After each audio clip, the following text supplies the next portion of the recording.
and we're live. It's the Metal Lab, and it's a full complement, ladies and gentlemen. We're back. The band is back, just in time for 2 weeks before Memphis. I am joined this week by the wonderful and sultry sounds of Mr. Tom Kerr.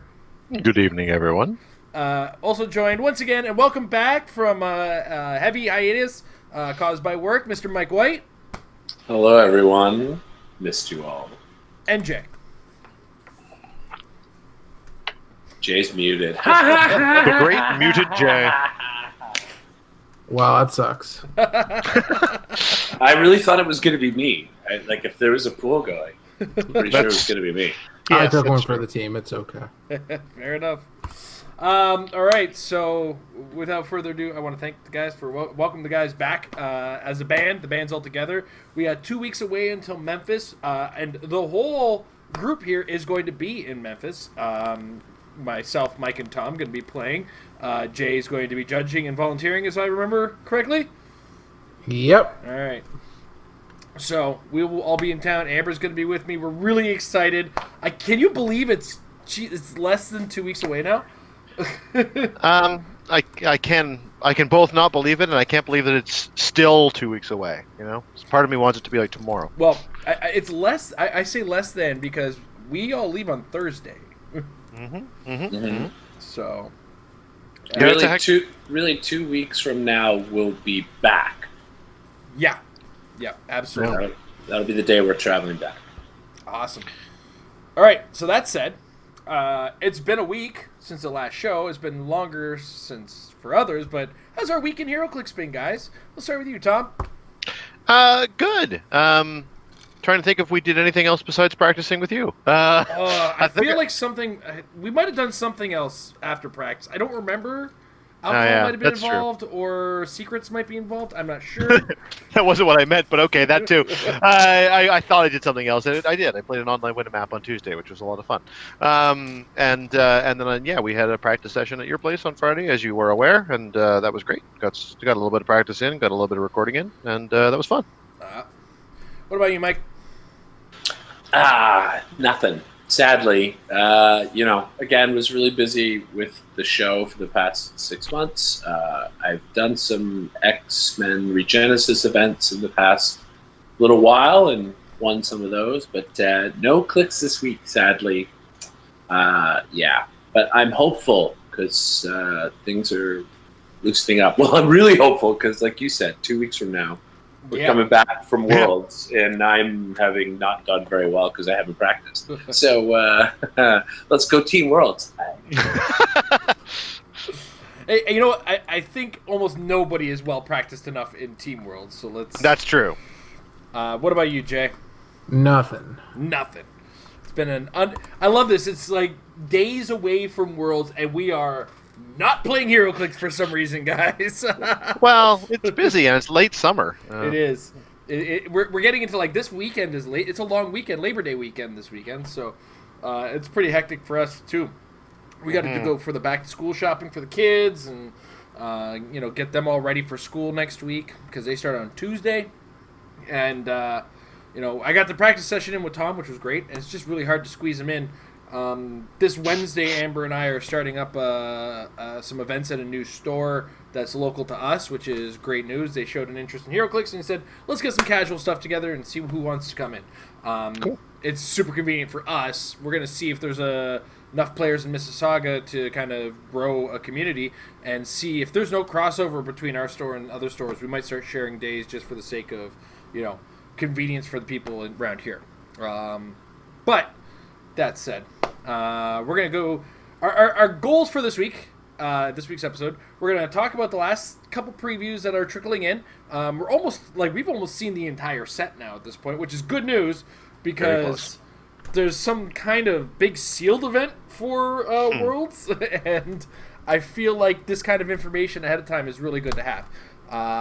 And we're going to talk, from our point of view and possible speculation on what to expect when playing in the constructed event in Worlds. We're going to be playing single constructed competitive at one point, and we want to kind of give a bird's eye view and talk amongst ourselves about ideas that we have seen, ideas we know exist, and just general what the environment looks like to prepare for. Because this is at the stage right now where you should have an idea of what team you want to play, and it's now time to start throwing it against these walls. So that said, I babbled long enough. Let's get rid of my face and go into the previews, shall we?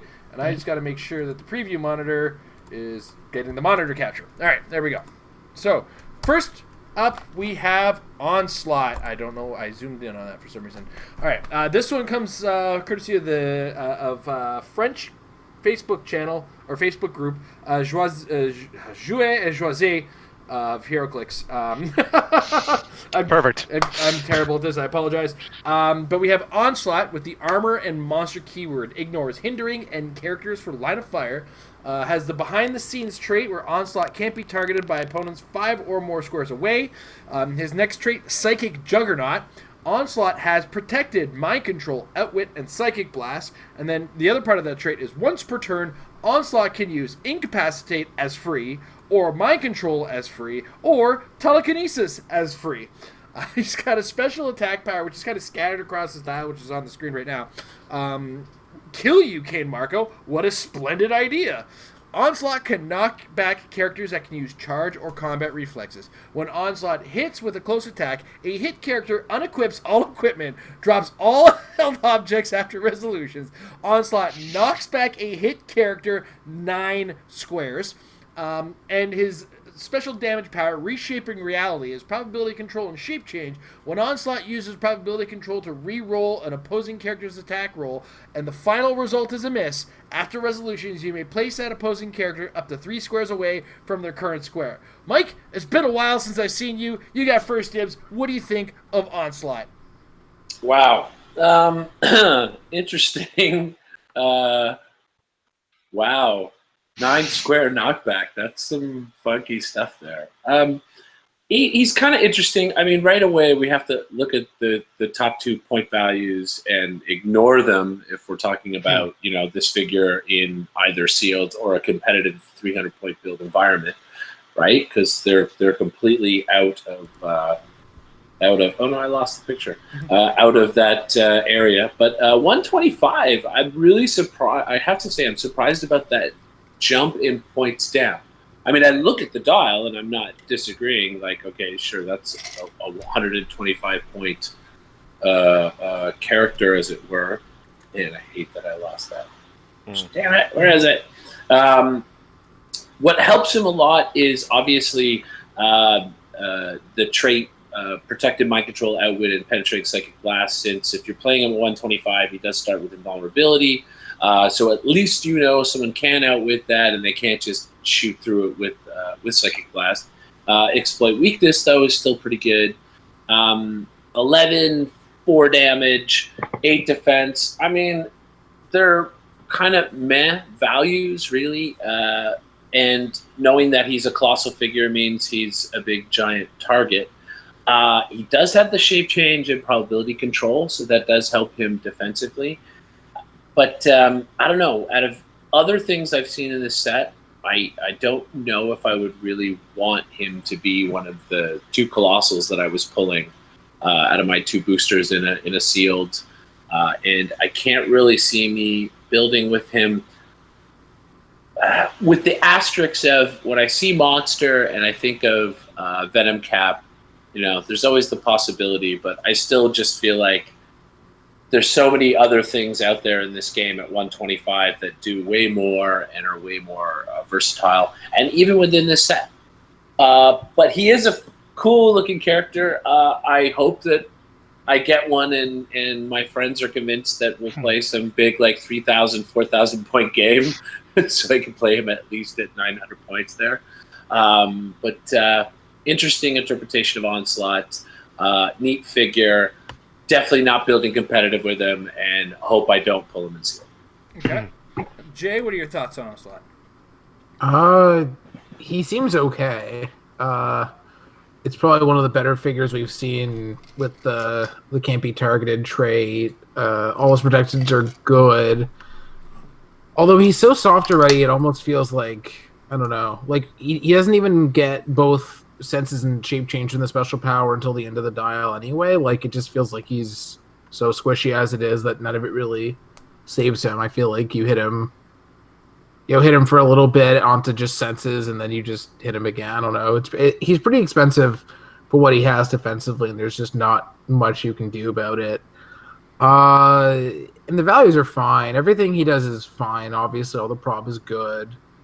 But I just can't really think of anything that he's able to call in being 125 that you care about over something that's 100 points to 150. So, I don't know. All right. Like, he's okay, I guess, but I'm not running to build with him. All right. Tom, your thoughts? I don't have a lot to add. I agree with Jay. I think that he's fine, but he's a little underwhelming. I assume that his hits with a close attack would count for mind control for free or incapacitate for free, right? Because you can do those as close. Does that work? Yes? Jay? Sorry, you can use incapacitate as close? Yeah, as in to trigger his attack special. Yeah, that is the one cool thing he can do, like mind control close, but then you're losing out on the triple targets, which is a shame. Yeah, it is true. But considering that he can phase 8 and then giant reach another 3, so that's an 11 swing to unequip people and send them flying, or he can just move 8 and then shoot for 9. So he's got a 17 swing unassisted with a prob control to back it up. I mean, that's a pretty nice opening salvo, considering the fact that people need to get within 5 to target him at all. He's got a pretty good chance of getting the first hit. So there is that about him. I don't think that's enough for 125 points for me personally. I'm a little bit concerned that once he's done that particular trick, a win or lose or draw, he's going to take damage and either be sitting at an unimpressive 3 damage, or just basically knocked out in a turn or two. So I am a little underwhelmed, but I still think it's cool for one big swing. And I guess you do have the X-Men team ability to try to get back a little bit, maybe.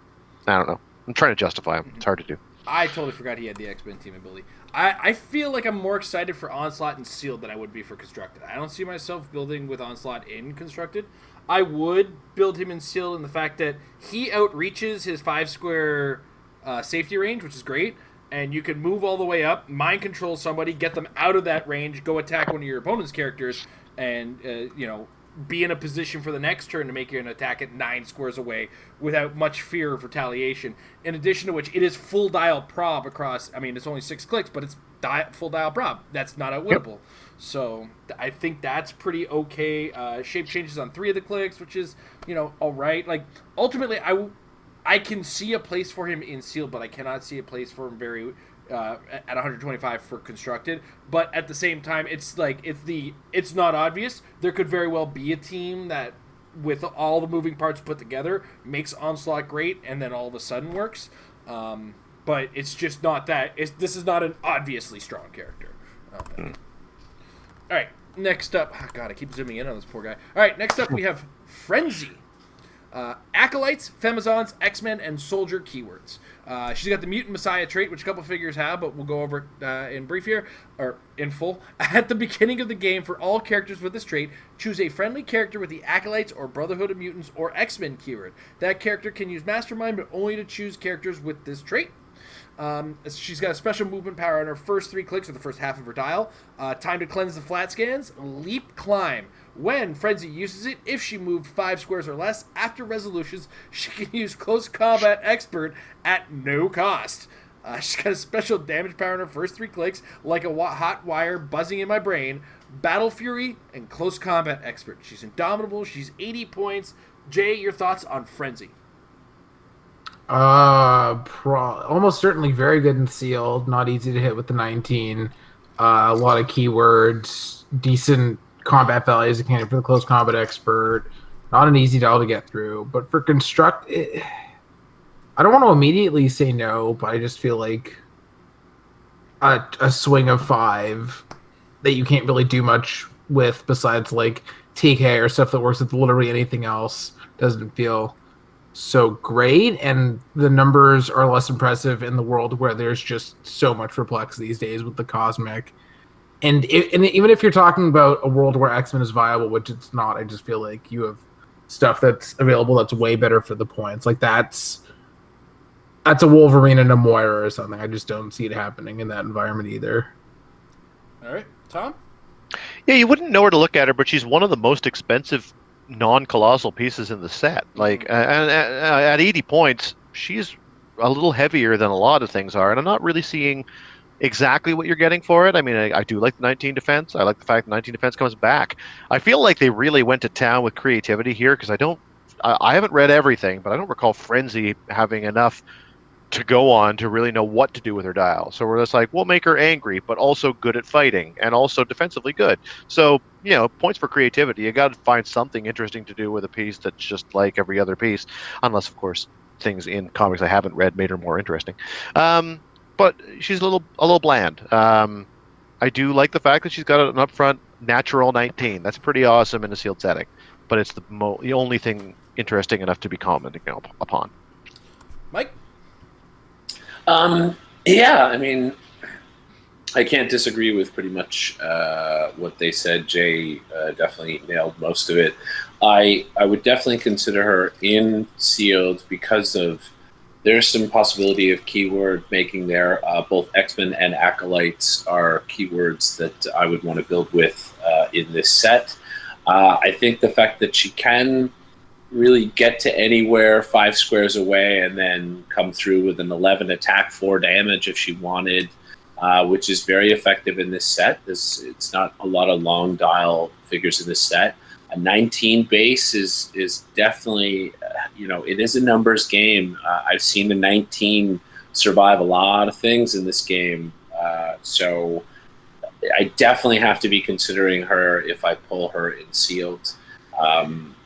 I totally agree with the thoughts about constructed. I don't see me building with her. There's so many other things, especially in X-Men, that you're better getting for those points. And I will say, to Tom's point, she actually has come up a lot more in the comics over the recent years. Oh, okay. They've tried to develop her a little bit more and make her less of just, I'm a strong brute. They sort of play around with her. It's sort of hard to explain, but it's slightly Hulk-like in some ways, but just really overall, just I'm a competent fighter. I can run into a situation and take a bunch of stuff quickly, and then I'm out, which is kind of really what she is, right? Yeah. Like, higher defense. She's just a small little beat stick figure. Interesting figure. Better than the past styles we've seen of figures like this. I think they are trying to be a little bit more creative, which is nice. So yes in sealed, not really constructed.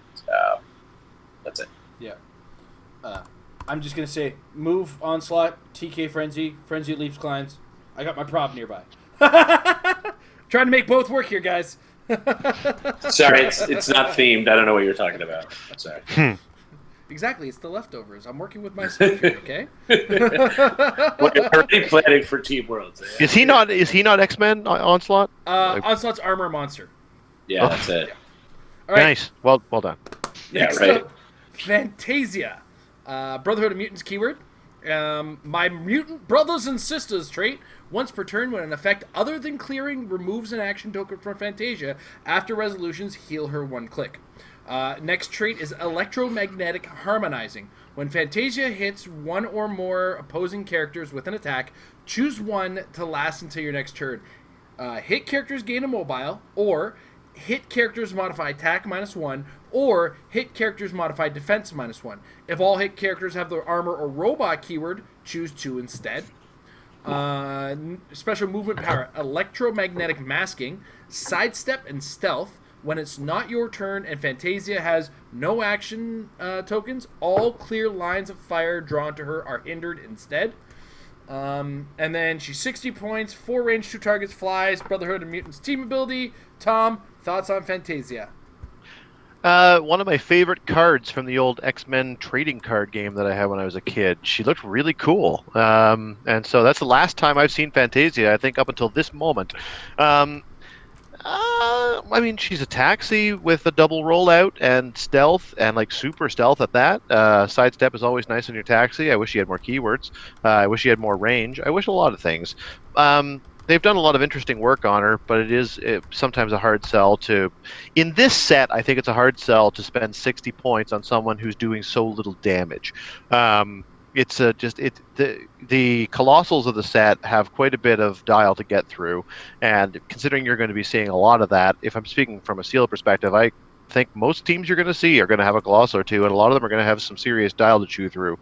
And she's just not really doing it. She's a bit of a control figure, but she doesn't have the swing to ensure that that control will actually come to fruition. So she's got to hope her double roll is in her stealth hold, or that your opponent is focusing on whatever else is on her team. And you just can't be sure of that. So I think that she's an interesting play. She's kind of a risky play, but I like the fact that she ticks a lot of boxes that are not necessarily easily come by in other places. I like the fact that she's got some upfront double target, incapacitate. She pushes onto Outwit, and Outwit is as good as gold in the set. So when you really need it, then get ready to do that push to get it. And other than that, she's also taxiing for you and trying to stay in the shadows and stay alive. Lots of interesting stuff, but not enough to make me do anything besides put her as the last person on my team. All right, Mike? I almost pulled a J. Almost didn't unmute. Okay. Another figure that I pretty much agree with what Tom's saying about it. I like it. It's an interesting figure. But, with a 4 range, if it had been a 6 range, I definitely would have been looking at this figure a lot more, especially because of the sidestep, because that basically makes a bit of a 8 square swing, which is somewhat more useful. Especially because that in-cap power can be used with electromagnetic harmonizing. So it makes it a lot more interesting to put a token on somebody as well as decrease their defense, or put a token on them and make them immobile. All of those things are kind of interesting. But she's just not quite there. Like the 17 defense isn't quite high enough that I think she's going to live long enough to sort of pull off things. So she really does become more like a taxi than anything else. And at 60 points, she's not really the greatest taxi that you want to have and spending points on. With only one keyword, I'm definitely not looking at her when it comes to constructed building. She's definitely a figure that in sealed, I'm going to be, what else did I pull? Because, hey, I might have pulled a bunch of Brotherhood stuff I'm trying to build with. So in that situation, it could work.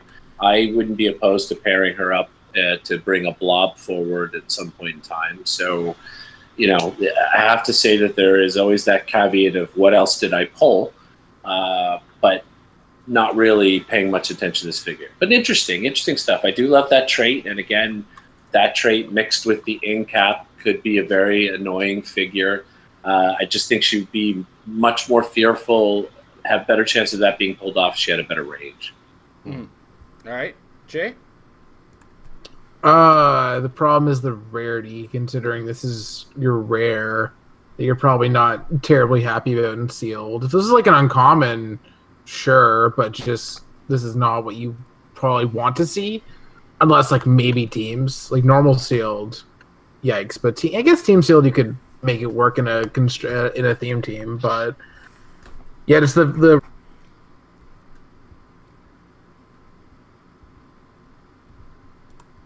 make the points work. It's just that there's just not quite enough going on, unfortunately, even if you do manage to pull it off. Like, you have to be within 4 range to do any of this stuff at least, and then if they're immobile, it's like, okay, I'm immobile, but I'm within 4 of you. That's not a very long range sort of thing. So it's definitely interesting. I think it could be made to work in a theme team or somewhere where you really need the specific roles of taxi and pushed out with, like Tom said, but as is, I'm not a huge fan for sealed, let alone constructed. To kind of grow on your point, though, of this being a rare, I'm less unhappy if one of my single base characters is a rare, just because of how much power there is in the colossal side. Like, there's so much potency in the uncommons alone on the colossal side of things in the set. I just get less feel bads out of like a bad single base rare in the set myself, just from what I've been seeing and witnessing across the board, right? That said, I think Mike said it best. This carries blob. And honestly, every time this one attacks, you want to roll a 10 or 10 to 12 because you really just don't want it to have more than one action token, to be honest. So unless you want it wit. Yeah. Unless you want that outwit. So all in all, like I feel like this is a sealed desperation kind of last call to put in an outwit on your team and just carry twice and push. It's not a great character, and I mean ultimately I think that's okay. It's Fantasia. What do you expect? Sounds like a Jason figure. Yeah, No. Don't put that mojo on me, Ricky Bobby. Even my trash pile is like, I don't know, man. How badly do I need to be carried? I think my Colossal can carry. Even though my pile has like 3 Sentinels in my Colossals. With your luck, you'll only have the Colossals that are normal size. All right. Yeah. Oh, I messed That's up. so annoying. I messed up. All right, next up, Mesmero. There we go. Brotherhood of Mutants. Weapon X, a celebrity keyword. Ignores elevated and hindering for line of fire. My mutant brothers and sisters trait. And next is the special movement power in the first 3 clicks. The X circus is in town. Mind control. When Mesmero uses it, I'm going to stop that. You may choose that hit characters can use ignore elevated terrain and can't make attacks. If So you funny. do, after resolutions, deal 2 damage to any hit character that moved from a higher elevation to a lower elevation during that action. That's disgusting. So dumb. Then special defense power. You there, protect me. Mastermind. When Mesmero uses Mastermind during a range attack, he may instead choose an opposing character within 4 squares of line of fire that isn't attacking, regardless of point value. He turns late dial mind control. It's shape change across the board with the Brotherhood of Mutants team ability, and he's 45 points. If I'm building that celebrity team with the WWE stuff, and I'm looking for some way to really mess with guys, bring them off of elevated terrain and get them closer to my wrestlers, Mesmero is probably going to find his way on there. Or, if I got guys with leadership and he's, clearing the tokens for his soft squishiness, I want to use this guy to throw people off of buildings. It's just make them jump off themselves. I was going to say, they're not throwing themselves off. They're just walking off. Yeah, they're just walking off. And for 45 points, as a last include on a SEAL team, that can... I mean, you got to understand is you don't have to give them that ignore elevated part. You can still go for your normal mind control and move and attack with the guy, right? So, ultimately, for 45 points... The ability to mind control, especially in sealed, people are probably going to have some figures that you wish you pulled. Well, with Mesmero, you pulled them now! Because an 11 attack with mind control is actually pretty reasonable. And if you get those high rolls, he's not taking those action tokens, so he's not too worried about not having willpower off the top.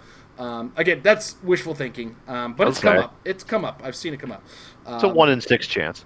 Yeah. It's the same likelihood as rolling super senses against precision strike. Which happens against me a lot, I've noticed. Yeah, about 1 in 6. Yeah. And, if you do want to just do 1 damage at 7 range against a guy with stealth, that's all you need sometimes, you can do that because he ignores elevated and hindering for line of fire. So, Mesmero for 45 points, I think, is a very solid, small point, add some utility or add some disruption to your opponent's team. He's not like the finest, but I think I've over-talked what he's worth, to be honest. So what do you think, Tom? I think you've more or less summed it up, and I think that you, at the very end, you got the most meaningful part of the whole thing, which is 45 points. I think that it's just fine. If he was any more expensive, then he'd be a pass, but maybe he just barely makes the team, as long as he's rounding it out. He won't be the first one you reach for. I don't think that he's going to have very much life in the constructed environment, but I do think that he's kind of an interesting inclusion as a utility piece in a SEAL team for only a relatively low cost for a relatively long range. All right, Mike. Well, I think that everyone who sees you at Worlds should bother you about how you destroyed his name repeatedly. And should call you Jason when they see you from now on. Jason. You know what? Mesmero. Have you read a its comic? monumental destruction of the English language with Dark Side, they can eat my butthole. Because, someone gets mesmerized. Mesmero. It ain't hard, man. Well, they I also get- want to point they out, get I watch a they get lot of Mexican mesmerized. pro wrestling. So if I was watching a Mexican pro wrestler, with the spelling would be Mesmero. Well, He's not Mexican. He's not even wearing a luchador mask. I thought that maybe because you were talking about WWE clicks, you were hoping to get a wild man so you could play Miss Mero and Mark Mero. Exactly. See? Uh, Or maybe he'll walk Sable into the ring if she gets made. Anyway, everybody who's watching, remember this. It's Jason from now on. Jason. I also want to point out that I corrected it knowing that I fucking. I mean, what I was after doing like there. the fourth or fifth time, I don't know. It's pretty bad. Sometimes Like, the joke jeez. just goes too far. And it's like, I'm messing myself up with my own joke now, and it's kind of Pretty like much. karmic. Pretty much. That's what Other they than- all say. Other than that, Mesmero is quite great. He's interesting. He's a fun 45-point piece. I would totally be looking at potentially playing him. Once again, here's another Brotherhood of Mutants. Maybe I'll pair him up with Fantasia, and she'll board around the map with him, and he'll mind control some stuff. It'll be fun. Jay? And the Blob. The Blob will hang out with them, too. It'll Yeah, be great. why not? You know what? Mastermind damage onto the blob. That's exactly it. This is what I'm saying. She carries around the other two. He's mind controlling people to walk off of buildings, and I thought Blob you soaks up couldn't. the damage. I thought you couldn't do that. Am I wrong? No, Why not? Blob allows Mastermind as long as they share keyword. Oh, yeah. Yeah. There you go. Haha. And so the blob Mastermans from the Mesmero. Jay? Good night, everyone. Yeah, Good night, I'm here. English language. Where'd you go? I think he's pretty good in sealed, actually. Like, just the threat of the mind control for the actual attack, or depending on what the target looks like, the falling damage is pretty good. But I don't feel like you don't play him if you don't have theme, but like, I'm thinking team sealed here. Like, I think you put him aside unless you have theme, just because if you don't have the ability to do improved targeting elevated, it kind of feels bad. So, but other than that, I think can actually be a decent threat. Like an 11 attack, 7 range, ignores all that stuff. There's nothing to sneeze at. All right. Next up, Cassandra Nova, Brotherhood of Mutants, Sentinel, and Ruler keywords. The Mind Field is her trait here. With Mind Control, when Cassandra Nova uses it, for each character she hit, after resolutions, those that attacked and hit get an approved token, and otherwise they get a rejected token. Characters with one or more approved tokens modify attack +1 when on your force, and characters with one or more rejected tokens modify attack -1 when not on your force. She's got special defense power on her first 2 and some late dial clicks there. Can only be attacked on the astral plane. Super senses, but succeeds on a 4 to 6. Close attacks deal a maximum of 1 damage to Cassandra Nova. Then she's got special damage power on her first 5 clicks of this 8-click dial. Leader of the Clear Mountain Institute, leadership, perplex, and shape change. When Cassandra Nova uses leadership and succeeds, instead of the normal effect, you may generate a guard command, figure number 5. It's like a generic soldier type dude. 8 range, 3 targets, indomitable, 150 points. She's a super rare that ignores characters for line of fire. Mike, Cassandra Nova.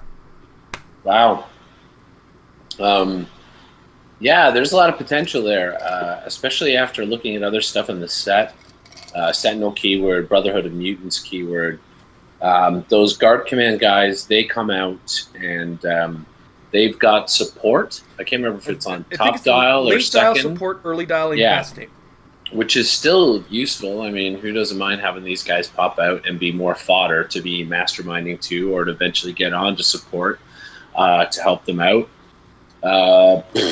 Like stealth, helping her keep all of her stuff from getting outwitted. Leadership, perplex, shape change, the super senses on a 4 to 6. Like, wow, she's really, really good. On top of that, there are so many characters in this set that have that Mutant Messiah trait. Well, she has Brotherhood of Mutants keyword, so she can be chosen as the person who gets Mastermind. So you could have a pretty crazy, unkillable Cassandra Nova. Again, if you put her next to our good friend Blob, I really love the Blob from this set. I wish I was here when you guys previewed him because I absolutely adore that Blob. I think he's the best Blob we've ever had. Spoiler alerts! Oh no. High bar. Also, the other thing to remember too is Amelia Voigt. Voigt. Vote.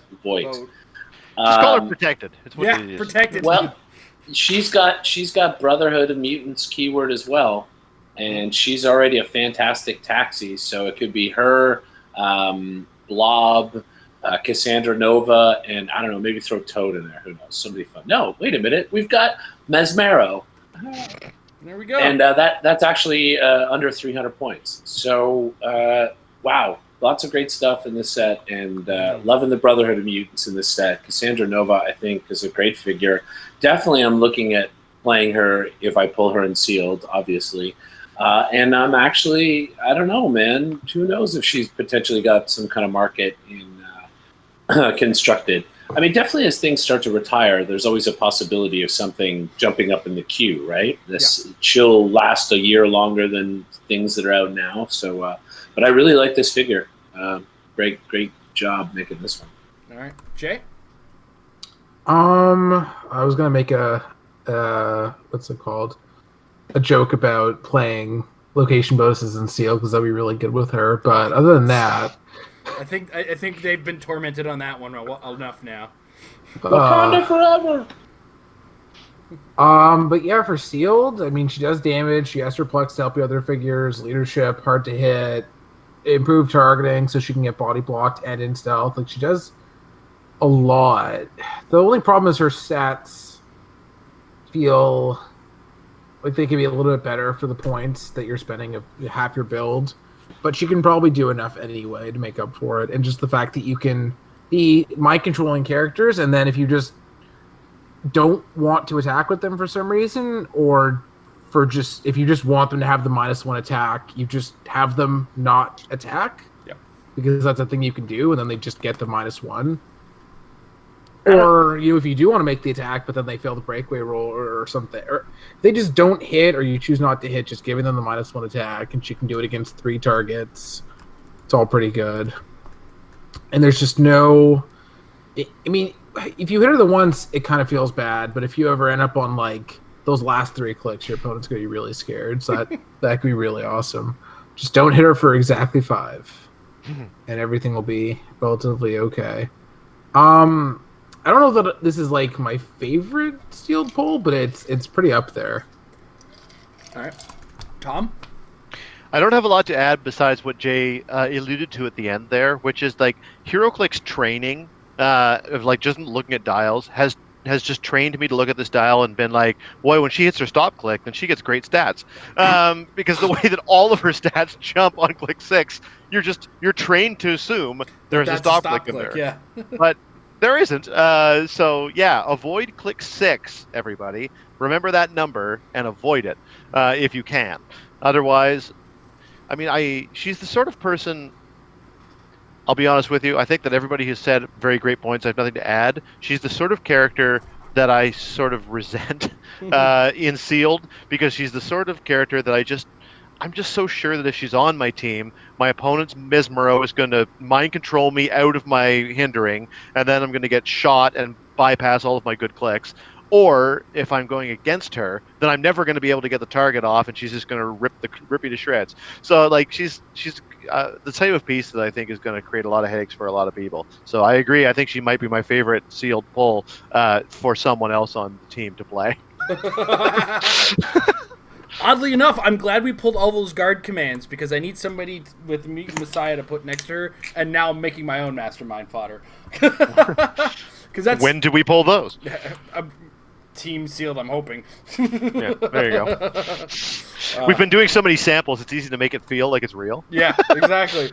But honestly, I do like the idea Mike presented, where it's like, if you got somebody with Mutant Messiah trait, then you can get around all of those. Okay, so I somehow missed rolling my shape change and my super senses. Now I'm passing this damage to somebody else. Blob, how you doing? Is that true? I thought that Mastermind Super Senses was a bad combo. Am I wrong? Jay? help. Yeah, I mean, it's a bad combo if your opponent knows what they're doing because they're Right. it's That's order right. backup They get pack. to choose. Well, I mean, if you get through my shape change, You still get then- shape change. You still get shape yeah. change. Blob's still taking the damage in either result. Wait, you will never. Does he have that trait? I thought. No, but it's somebody else on my team does. Right, but you have to mastermind to the character that has Oh, the that has the mutant trait. fire That's right. trait. Ah, yeah. Yeah. Doesn't matter. Either way, this set's looking awesome. I think that's really the ultimate good point about it is the sealed looks like a ton of fun, though it could skew a little high on the colossal side.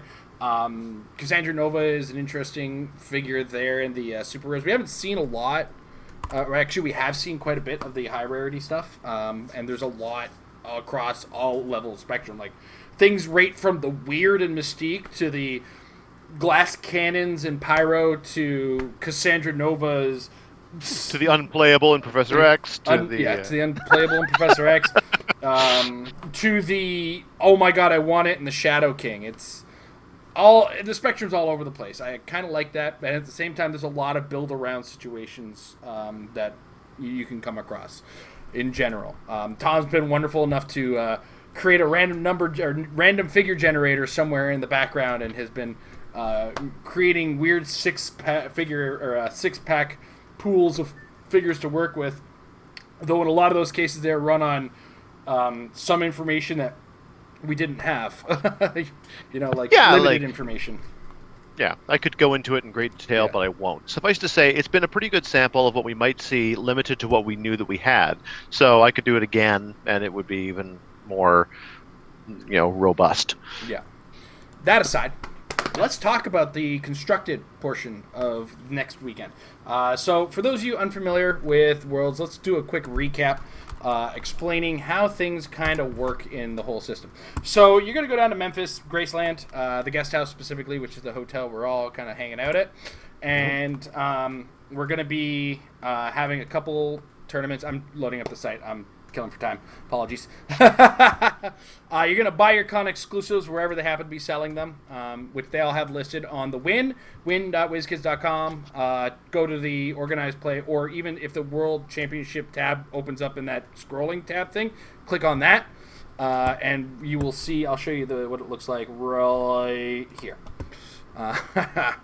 And so what to expect, World Championship itself is being held on the Team World Championships is on Friday. That's where everything basically starts. So 3 players get together, open 6 packs, build 3 teams, and then you play against a bunch of other players. There'll be an A, B, and C player, and A's will play against A's, B's will play against B's, C's will play against C's, and you're going to compete in that tournament. The top 16 of Team Worlds will get their World Championship qualification, the singles qualification.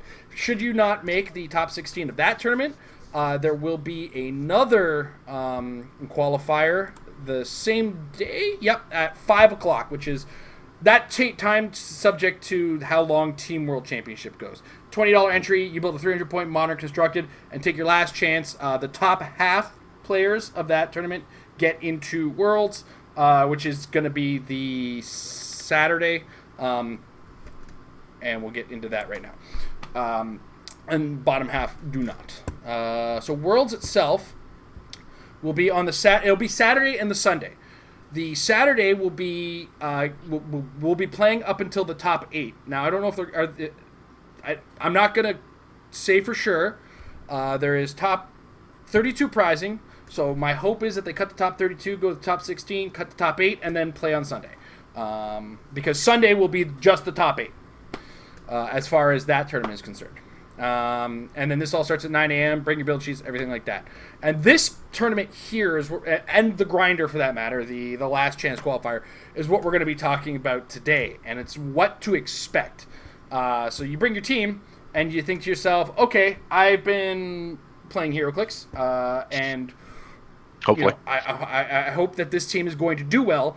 And before we get there, we want to kind of say, okay, but what do you have to do well against, or are you better than, is kind of the list of things. And that's what we kind of want to focus on right now.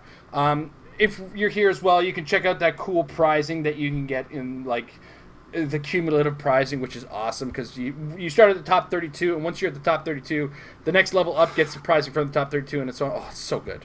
It's so juicy. It's so worth it.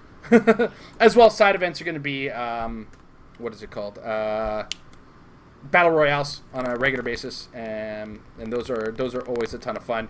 4 players sit around a table. They each get a pack of HeroClix. Pick one, pass it around from each pack until everybody has 5 figures. You play with them, and nonsense ensues. There are other events, but battle royales is really the cool side event. All right, so I'm done yammering and explaining to people what Worlds is. Wrong one.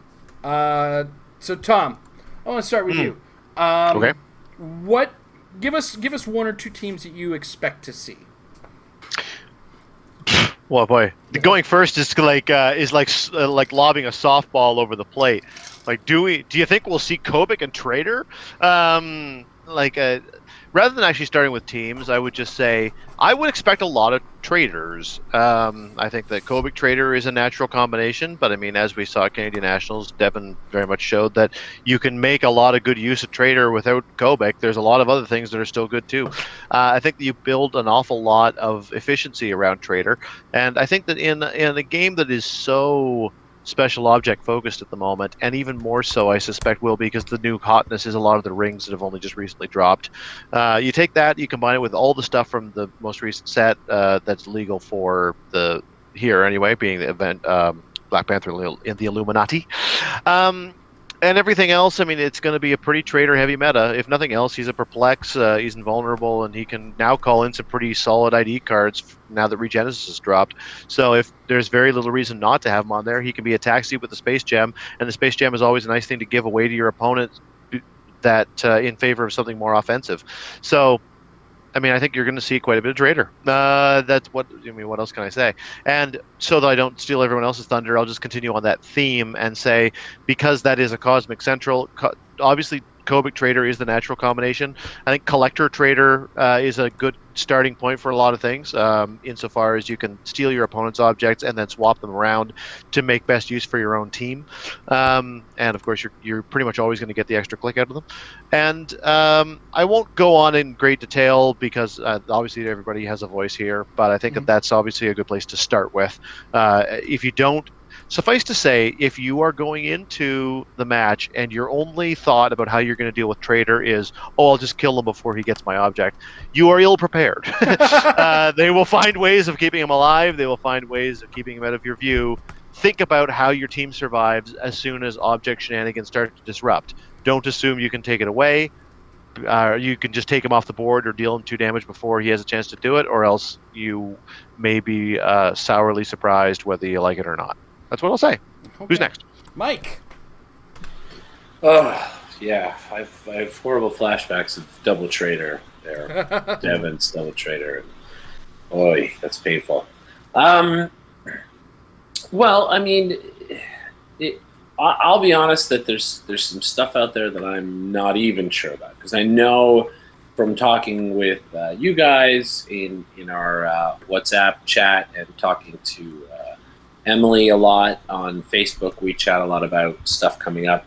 There's been some tweaks. There's been some new tweaks that people have been working on. I'm eager to find out what they are. That's kind of what's really important about practicing, is to get to find out what those things are. I was already aware of all the stuff that came from Black Panther, cosmic hotness all over the place. We've got astronomers, we've got traders, we've got Kobik, lots and lots of Kobik. I, of course, played Kobik on my team at Nationals.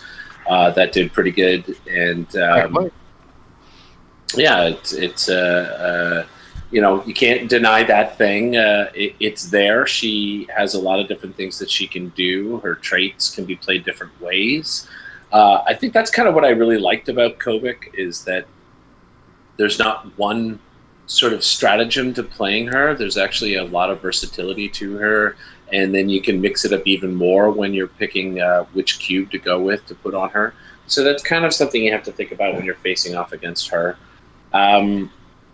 Definitely, I agree with Tom's point, though, about Trader's just so hot with the object market. It's hard not to think about him as the first and foremost thing you have to be aware of, because of how much people like to have just that special little object that just adds that certain something and makes things just right on your team. There's certain je ne sais quoi that makes you go. I don't really know what else. I mean, I guess what I'm most intrigued about is Q Prime. I don't think there's been enough events where we've seen him, but I thought I heard that there was one event where he was really used really, really well. So I heard he really sucks. quiet, annoying guy on the Metal Lab, I think, played him. Yeah. I think because I suck, right? Yeah, there was that dude. He never actually, plays anymore. I actually didn't hear he was played well. I just heard that he was a really good piece. Wrong podcast. This is the Metal Lab. Shots fired over there, bud. Dude.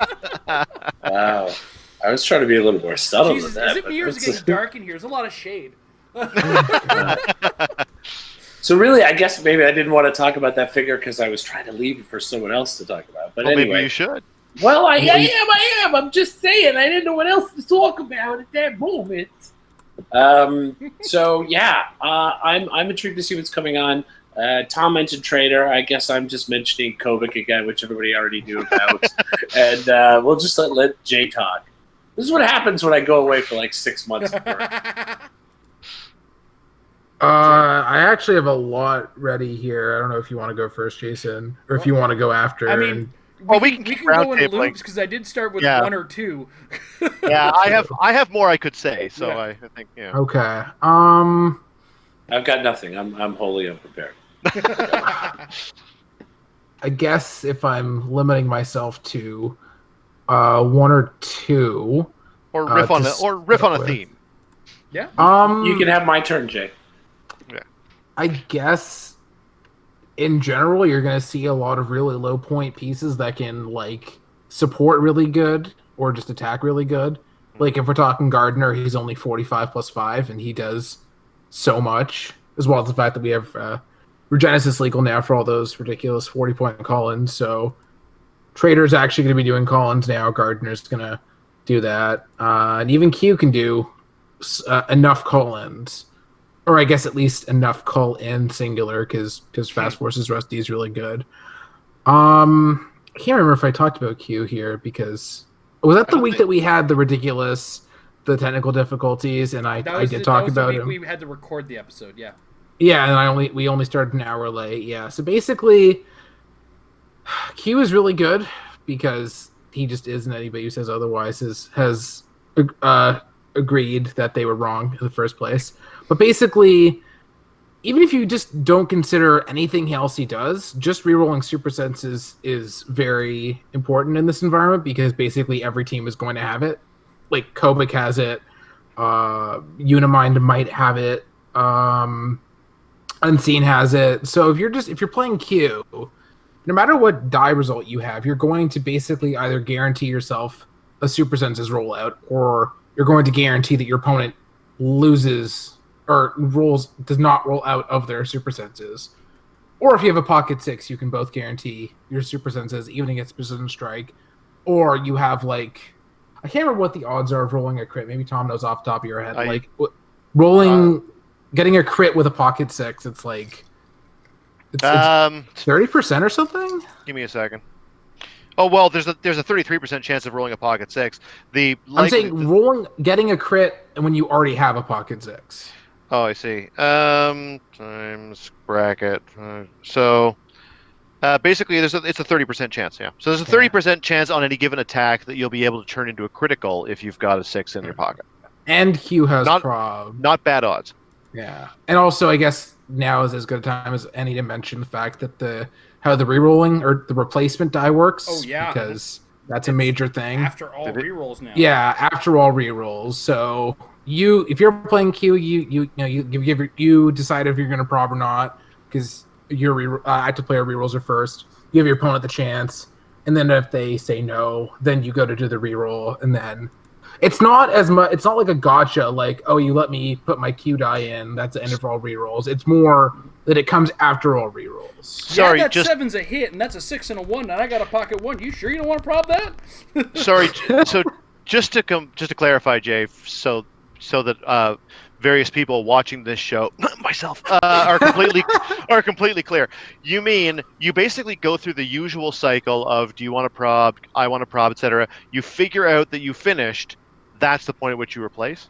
Yeah, after all rerolls have been done, Declared, as it were. declared and declined if there's more. But yeah, so. Right. It's pretty good. It's going to be interesting to see how that plays out in the actual event, but that is something to keep in mind.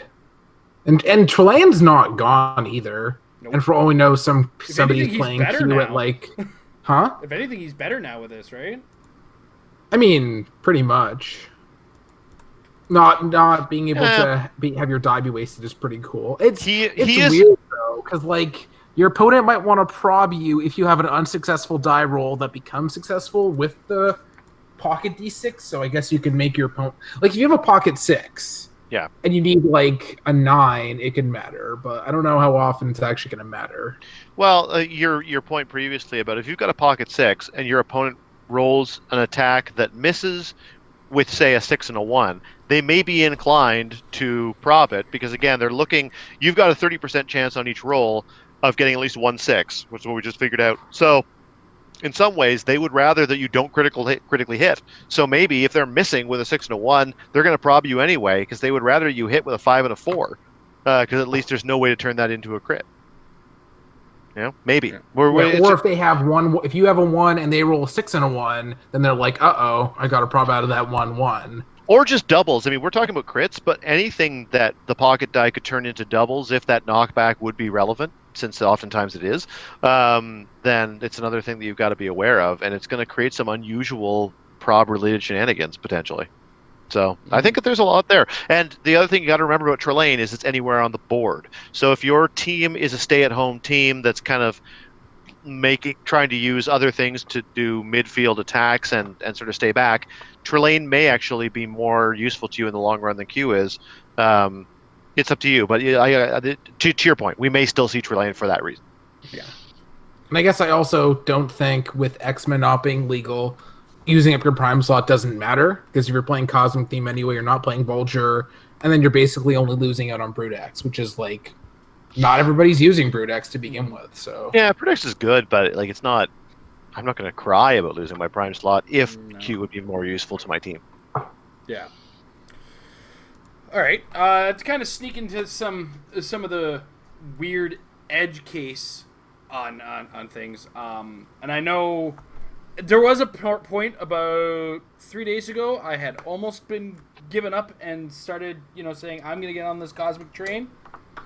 Jason's coming to this tournament, and Jason no longer fears a Canadian Goose. The Canadian Goose being the Vulture team. Vulture team still exists. Does that mean that you're giving up on the Cosmic team? So can I play it now? Yeah, sure. That's cool. Just let me know what pieces you need from me is, I guess, what you're trying to ask. No, I already have them all, except for the one I'm already borrowing. I was kidding. Yeah. But does that mean you actually are going to go back to your drawing board? I'm going back to the drawing board. I'm going back to the Jason board. So brace yourself. Bystanders are coming. Yeah.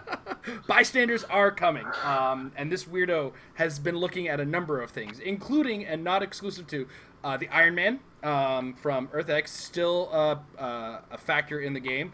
Tom has an animal, and he's just showing it off to everybody. Was that a cat? That was a cat, yeah. Okay, cool. I'm re-examining my scientist team from many moons ago. Do have to find a way to get me to stop trying to put Stegron on it. But you're trying to stop me from putting dinosaurs on the board. I mean, you're being mean. I am looking at scientists. So those battle royals, then, eh? Yeah, exactly. Also looking at Star Trek stuff. There's a lot of really cool scientists that came out of that. Geordi LaForge, Wesley Crusher, really adding to that keyword. Scientist, I know I've already said like two teams, but Vulture was kind of an assumed element. Scientist and Mystical kind of sit in this extra pattern where they are strong enough, but you have to play the crap out of them and make effective use of your tools, in the sense that both teams come with a lot of perplex, prob, and extra things to kind of surround a dude, call out something awesome, make that something awesome even awesomer, and go for broke with it, and then get it off of the board as fast as you can, guys. And these tools exist in both Scientist and Mystical, and can really make functional use, and also include things that either A, create bystanders, or B, create a lot of prob and problems for your team in other cases. There's a lot of disruption on both sides as well. So I've been kind of I'm re-eyeing the Iron Man from Earth X specifically, just because of his interaction with that map as well. And I liked a lot of those interactions. I'm going to try to build around him. It may actually even just be another keyword that I'm considering in there too, which will come back around when we come back around to me. Another possible keyword that got a little bit of a bump from Star Trek, and a tool that it had been lacking. But Tom, Yes. your turn again, sir. Second round, second time around.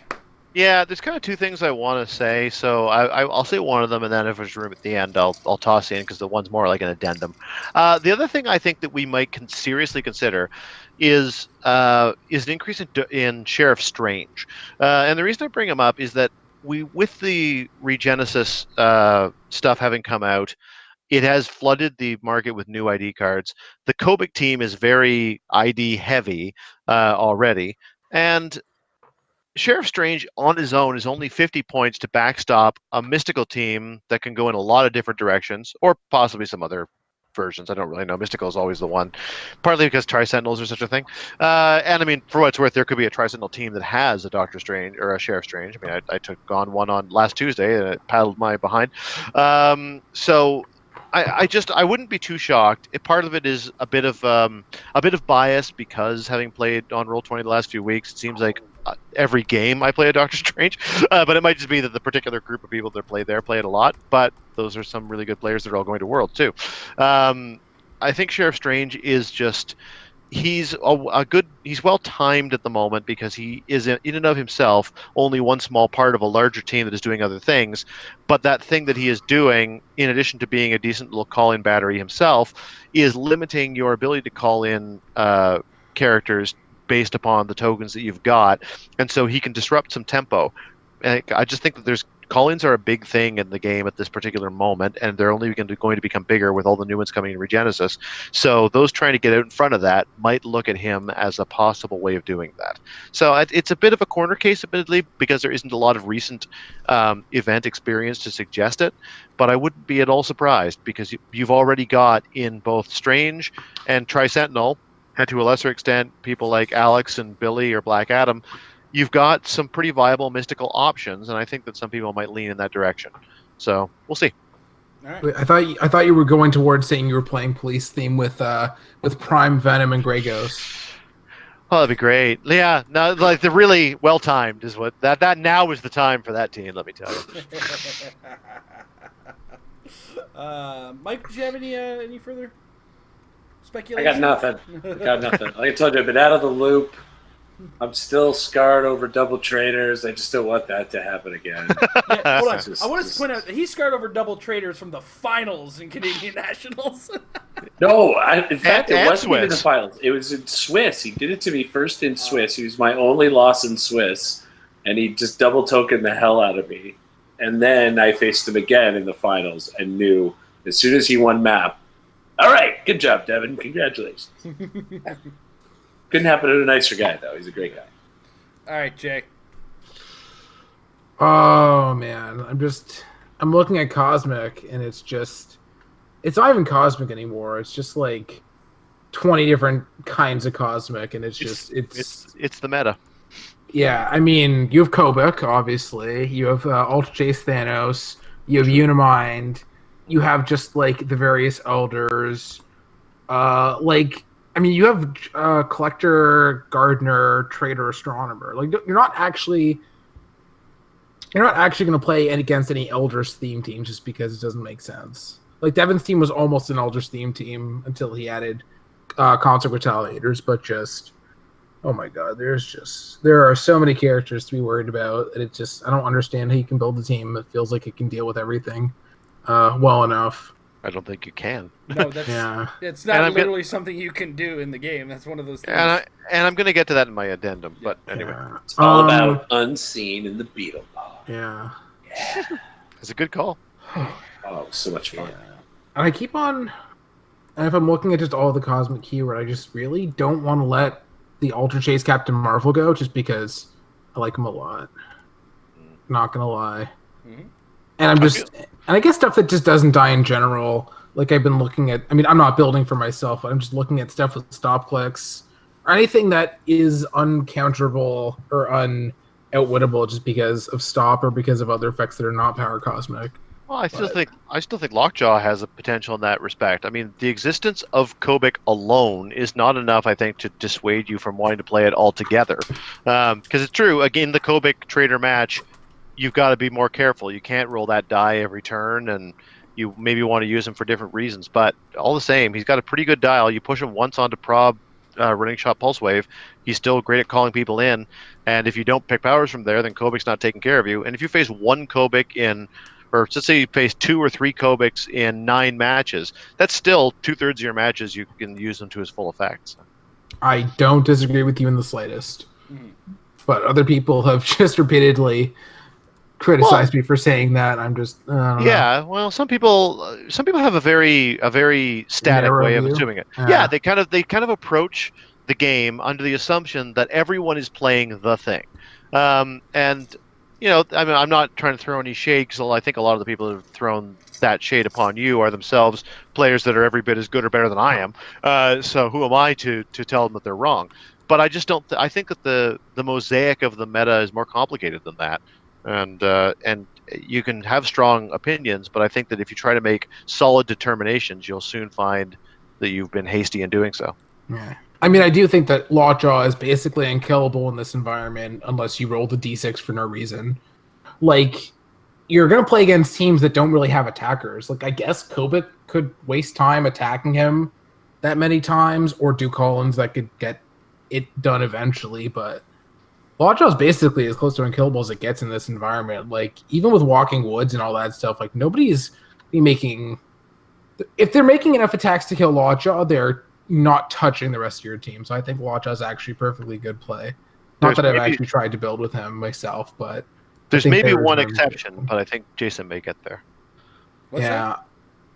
There may be one exception to the number of attacks necessary to kill Lockjaw part, and I'm waiting to see whether you jump on it. Because there is one thing we haven't mentioned. The last thing I wanted to mention in this pass was that the Zero Ring exists, and it's incredibly relevant because next to nothing can really deal with that much barrier outside of like what Cyclops shoots through one piece of blocking, but traders between trader and the characters using barrier as a power action, you're getting like 6 squares of barrier in a turn. Yeah, it's crazy. And like nobody's really playing the tank right now, except for probably you, Tom. I was going to say, Tom plays 292 point team. Don't get yourself. Yeah, that's absolutely true. It's really weird to build a team that doesn't have the tank on it, but yeah, that's just going to be a thing to consider that has not had much play. Like that Gen Con regional was before it was legal, and just nobody. There have really just been not that many events where Zero has been legal, but it is definitely something to consider, especially with like I don't know Gardener and traders and stuff just attacking you from across the map or from far away, and you can't do anything. So. And Tri-Sentinels. Don't forget that Zero Ring and the Tri-Sentinels. Mm-hmm. Oh Nasty. man, Zero Ring on a Tri-Sentinel. Oh. Yeah, remember when that was 35 points? Oh. That's what I faced last Tuesday, and he certainly defeated me pretty easily. It's not necessarily a Tri-Sentinel getting it; it's somebody with the Tri-Sentinel who's using it. But whoo, well, of course. Yeah, and we've seen like with the Gardener as part of the exception, we've seen variations that include multiples of the Gardener dropping the Nightbringer, and just like this team makes 6 actions, and then it starts to take costed actions. It's oh my gosh, it's awful, and it also slows the game down so much. Like points, and not because people play it slow, but because there's just so much going on. Like it's funny, you know, we talk a lot about Devon, the current reigning defending Canadian national champion. Everybody, and the funny thing, you need to improve your Paul Heyman impression. the funny part about it is like if Devin wanted to play at the same pace that all of us old fogies do, then he could absolutely win a game by making it 5 rounds deep because he's doing 900,000 things. He's just that he's too much of a gentleman and too good a player to go slowly enough to, and so he kind of he lobs one over the plate for us to try to hit by not taking that long. Like it's amazing how much you can do before you actually do anything with that team. So Yeah, it's strange exactly how like much that team does before it starts going. It reminds me of the old beginning of the turn was like half of the game, and then you got into things. It reminds me of those days, but it's not. It makes me wish for a Green Lantern battery. Yeah, something to that effect would be absolutely fantastic. I know I'm also on that edge. You know, more things under the Jason consideration. Robot got new tools. One of the big things Robot was missing was leadership, and now it has a leader in lore. Or he's an awesome probability control one for those turns you don't need it. And you know you have Isaac and once again that Iron Man capable of making lots of Robo dudes. Isaac Iron Man is a great core as far as I'm concerned. Yeah, there's another endless barrier loop while your Pogs do the work. Yep, I think it's cool. Plus Borg Queen. Yep, plus Borg Queen, plus Data with shifting focus. I kind of like that version of Data. Gentlemen, we only have 300 points to work with. We're not saying it's all going on the team. Yeah, but there's a lot of tools Robot gained with the Star Trek set that, like, and a lot of it is just those little pieces that made you go, I can start considering this now, you know. And I'm probably still on the boat of throwing Prez Rickard in for a Robot team but this is still experimental phases, and I'm coming up with ideas and whatnot. And I know it's like I said, you should have your team already, right? I'm the worst at following my own advice. That's accurate. Oh, aren't we all? And I can't say this enough. And Tom has said it before too. You can't go into this expecting to have the answer to everything. There is too many things to answer now. And this is weird because we're just off of rotation. Like, it's crazy that the meta is this big. I did a count, and I think it was like 18 sets of HeroClix. Now, not all of them are full sets, but there's 18 different sets of HeroClix in a fresh meta. Like, that's bonkers. We're 2 months out of rotation, and we have this much to work with, which means there's a wide variety. So what you really have to go into this, like, we can keep going all day. And I think we can probably stop at this point to just point out a lot of things are viable. No, I want to mention 2 more things. Okay, well, I'll let you mention 2 more things if you do you feel like that, or are you joking? No, I'm kidding. No, I'm a little bit serious. First of all, I was waiting for. I thought you would be the one to bring up Medusas. I don't think that they're completely out of there. I don't disagree with that. I do think Medusas are still in there. That is one of the things I mentioned about if you got to kill a Lockjaw. That is one potential way of doing it. I think that it's an outside bet, but it segues nicely into the last thing I wanted to say, which is, A, as we've already pointed out, you can't prepare for everything, and B, my experience at these larger tournaments, if they've taught me anything, it's that there's a certain type of person who I think is everyone on this show is on that list, and there are several others who are trying to consider as much on that's out there as possible. And if there's any team that essentially auto loses against something, they just don't consider it. But I think there's a large group of people that don't. So I would not be that surprised to see some full point Unimines out there. Mm-hmm. And everyone kind of goes, what? But it just loses to Kobik Trader. And then they never play a Kobik Trader until the top 8. Or maybe they do play the Kobik Trader. That's fine. If you, listening right now, aren't the person playing the Kobik Trader, you've now got to still deal with that full point Unimind. And it's a real pain. And yeah, there are things that get around it. And obviously Kobik Trader is basically an auto-lose match for it unless it can get the Trader early. But it's the type of thing that I still wouldn't be surprised if people play. I wouldn't be surprised to see people playing 250-point Black Panther and hoping that they get the map bonus. And it'll just be your particular match where you were +7 that you still lost and they managed to get onto Wakanda and get their objects. And it'll be really annoying. So it's the type of thing where sometimes you do see things out there that have obvious counters. And whether or not it's going to win the tournament is ultimately secondary to whether or not your particular team can deal with it. So don't go into this tournament thinking I'm not going to face Full Point Uni, because no one would play Full Point Uni because Kobik and Trader exists. Some people still will. And if you're not the one playing the Kobik Trader, you've got to figure out what you are playing that deals with that thing. So don't just think about what we would expect to see, but think about the things that maybe you wouldn't play, but someone else would. Mm-hmm. Absolutely. It's and it's definitely, don't get caught in the fallacy of, oh, but I'm going to lose to that. There's going to be more than 100 players at this event.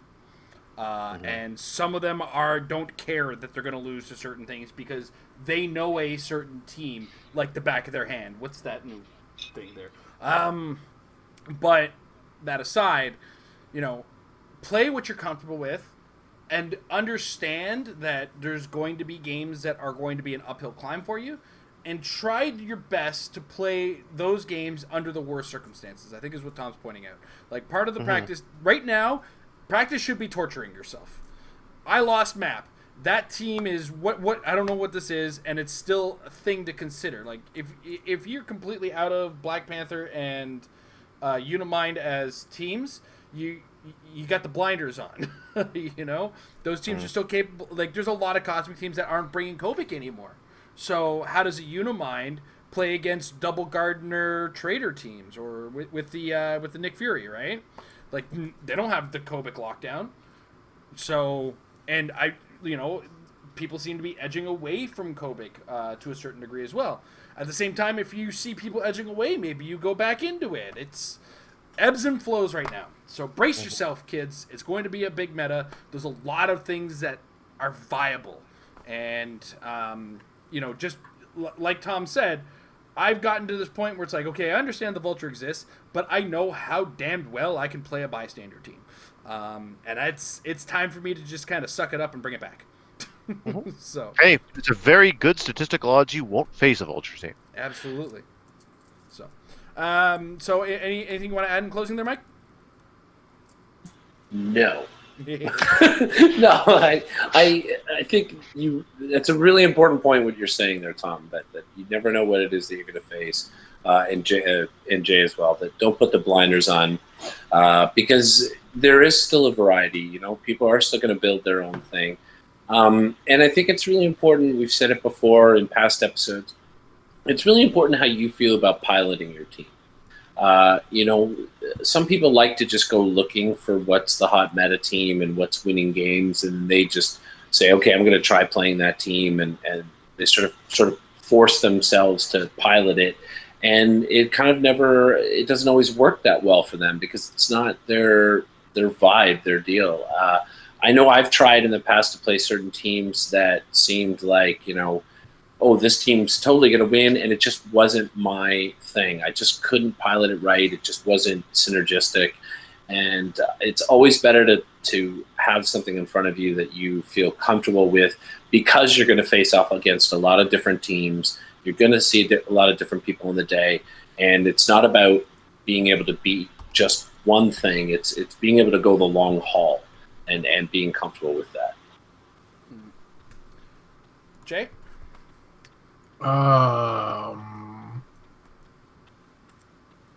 It's a wide open meta, and you're gonna have bad matchups, and you're gonna have matchups that are difficult. But yeah, if you're playing something that you know and you're comfortable with, you're probably gonna be okay. Yeah. And there's something that I'm going to quote Tom when we get into questions, because somebody has a question that definitely addresses it, and Tom said it a number of times on the show. But before we move to questions... Play the tank? No. There's other things you've said that are kind of important for people, and I don't think they hear it enough. But before we move to questions, is there anything you guys wanted to add? Or no, man. Bring up? All right. On that note, before we move to questions, I'm going to thank our patrons over at patreon.com/RavenClicks. I want to thank everybody who's opening up their hearts out there, and I'm going to point out a couple special patrons, because, you guys deserve a bit of a shout-out, and I don't do it enough. I've done it to Michael Fedor a lot, but I want to thank Nathaniel and Azarath Strife for their continued support on the Patreon, along with David C. and Drew Warren. All you guys have been super active in the Discord, and I love you a lot. You too, Lucas Van Hollen. We missed you for a little while. It's good to see you back. All right. So check us out, Patreon. That's a different website. Don't go there. Patreon.com/marriedwithclicks. On that note, we're going to start with the Facebook, then we're going to move to the Discord. Patreons. If you're listening, use that Troll the Metal Lab channel to ask your questions. And I'm going to skip. Usually I do this in chronological order, but this question is what I wanted to kind of lead with. And it's Charles Givens wants to know, what kind of mental prep do you do before a big tournament, or do you have any traditions you do to get yourself ready? And I have to say, and I'm going to quote Tom on this one, when you go to something like Worlds, you go to something like Nationals, hundreds of people go, and only one of them is the winner. And if you are unhappy not being the winner, you're going for the wrong reasons. One person will win, and they're going to be awesome, but if you can't be happy not being that one person, you kind of have to take a step back. So brace yourself that you might not be the one who wins, but you want to go and have a lot of fun, which is why we stress, play the team you're comfortable with to do the best that you think you can do. Try to win. Try to win. Yeah, don't not try to win, but don't make it the expectation or the only reason you go. So I'm going to take that away from Tom, so he has to come up with a new answer. In addition to, coming with that kind of mentality, I also always try to get a good night's sleep before the tournament. Make sure I have lots of water, which never seems to last anyway. I always need to go for more water runs. I need a lot of water. I just be comfortable, listen to some music, hang out with some really good people. Make sure you're in a good environment going into this. Don't stress yourself out. Calm down. Treat it kind of like a mini vacation, if you ask me. And that's the best way to do it, because you're calm, you're cool, you're collected, you're playing hero clicks. Whatever happens. But use that kind of mentality to make your best, put your best foot forward, and all that kind of stuff. So Tom, what do you do before a tournament to brace yourself and get yourself ready for the big show? It's a good question. I mean, what do I actually do? Not a lot. I look over the team. I usually get kind of quiet and contemplative. I try to remember, because I think that you have to identify for yourself the pitfalls that exist for you specifically, so that you're best prepared to face them. So everyone's going to have different things that affect them in specific ways, and I think the best thing you can do is be aware of where you tend to go in your head, so that you can try to warn yourself against it or be aware of when it's happening. So if you're the sort of person who sits down before a matchup that looks like a bad match for you, like it's a team you didn't want to face, or it's a particular pairing that you were afraid of, if you're the sort of person that sits down and says, well, I'm screwed, I guess it doesn't matter, then you're going to find a way to make that true. And so be aware that you're doing it, and then shift that mindset to, what do I do? I know I'm fighting from behind, but what gives me the best chance of winning while I am fighting from behind? And let that be the mindset with which you approach that bad match. The flip side is also true. If you're the sort of person that's like, oh, this match, I've prepared for this match 100 times, I got this. You'll find a way to not got that. Be aware. Critically missed. Don't make assumptions before they happen, and don't sort of, if you tell yourself, well, it all comes down to this. If I hit with this attack, I win the game. If I miss, I lose. And then you miss, you now believe you're going to lose the game, and again, you're going to find a way to make it happen. So don't get in your head.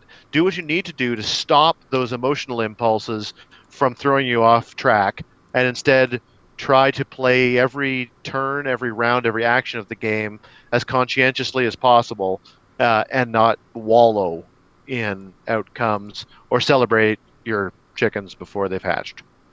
All right, Mike.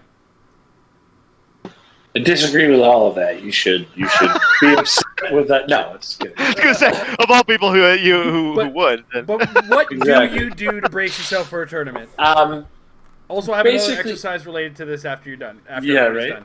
I would say two things I try to do. One of which is I try and talk with other players like you guys, teammates, whatever, people, your practice partners.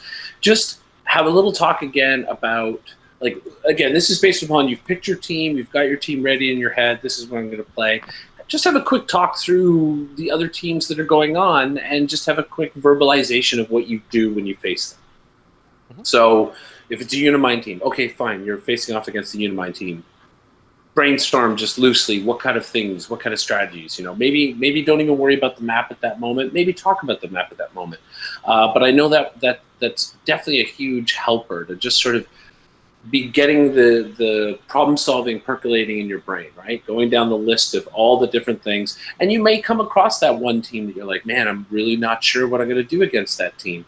But now you're at least actively thinking about that. And who knows, in the time before you face a team like that, you might come up with an idea or your partner comes up with an idea. That's why you talk it out.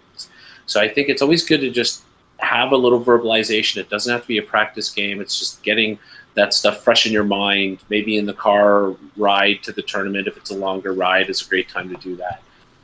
The other thing is connected to what Tom says. And it's funny, everything Tom says, I wanted to laugh at because it's all things I fall into. I'm a victim of that a lot, where I allow myself to get caught up in this, like, oh, it's over now. I totally can't beat this team.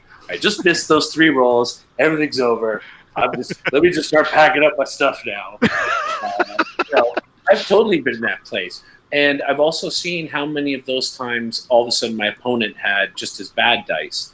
And suddenly I'm winning because their dice suck more than my dice suck. Or, I mean, Jason Collins and I have had many craptacular dice-a-thon matches that have come down to who managed to not crit miss 7 times versus 6 times, So or the race to the first hit.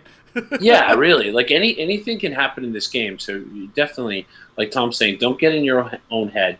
As part of that, I would say it's what I try to do more and more is release myself from the results. It's the same thing he's saying about if first is the only thing you're going for, then it's pointless. I try to just have maybe more broad spectrum things like, hey man, I haven't had much time to practice. It'd be great if I made top 8 with this team, but whatever if I don't. Like, you just kind of have to release yourself from the expectations. You have to go into it, you try your best, but knowing that any one of 1,000 things can happen that result in you not being the winner on that day. But that doesn't mean you're a bad player. It doesn't mean you can't come back and win a WKO or win a national event or win Worlds next year or the next time around. You never know. I've come from last place to first place to last place just as many times as all these other guys have. So if you want to keep playing a game which has random dice rolls in it and you want to be able to have a good time doing it, man, you have to release yourself from the results. That's what you got to do more than anything. Have fun, give into the game, and just ride that roller coaster, man. Those dice. Ooh. All right, Jay? I don't play often enough to have a routine. You're asking the wrong person. The one thing I like to do is do my build sheets the night before, just because that's one less thing to worry about. I think that was a dig at you, Tom. No, you know what that was? That was a dig at everybody. It's like, make sure you have your build sheets ready, guys. Hey, he leads by example. Yep. I wasn't trying to throw shade. It was just genuinely a thing I do. Especially because some of the handwriting I've seen, oh boy, like Devin, it's the least you can do. True. Like, come Look, on, that kid's got a future as a doctor, all right? Back off. Pharmacist, yeah, it's. But yeah, the build sheet, just familiarizing myself with what's out there. Maybe before the tournament starts, just go around and kind of get a feel of what there is. There's no point worrying about something if there's none of it there. So, and be prepared for anything weird that you might see, sort of thing. Like, what was I played? We went to New York State. There were definitely a lot of weird teams. So it was good to just get a feel of what sort of weirdness there was that was not actually Canadian, because other people can play weird stuff. Apparently, I've not been informed, but there was no meeting. But apparently, there are people that play weird stuff. So. Yeah. So we no longer have that monopoly. All right, I want to play a little game with this. Now, what does everybody else on the team here do before tournaments? Allow me. Tom spends the night before telling us obscure historic facts about the location that we happen to be in, while also singing local music, just throughout the night, just random songs here and there. Mike spends the night before the tournament panicking about his team and trying to change it at the last second, despite all of us trying to tell him, cool it, calm down. Meanwhile, Jay is fueling this by telling us all that our teams are bad. Tom! Yeah, what do we all do before? Yeah. From Mike your gets point of high. view, everybody else, not you. You're not supposed to say that stuff on it. I mean, Mike goes outside to get some fresh air.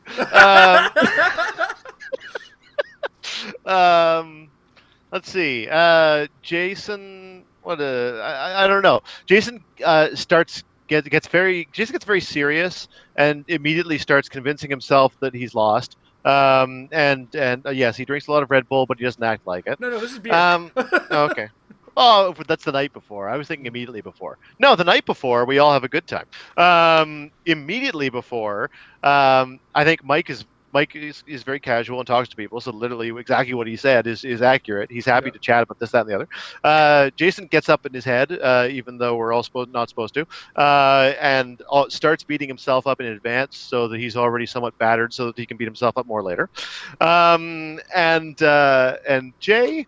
It's a good question. He tells people to have their build sheets in, and when Jay is playing, then Jay starts panicking. That's about all.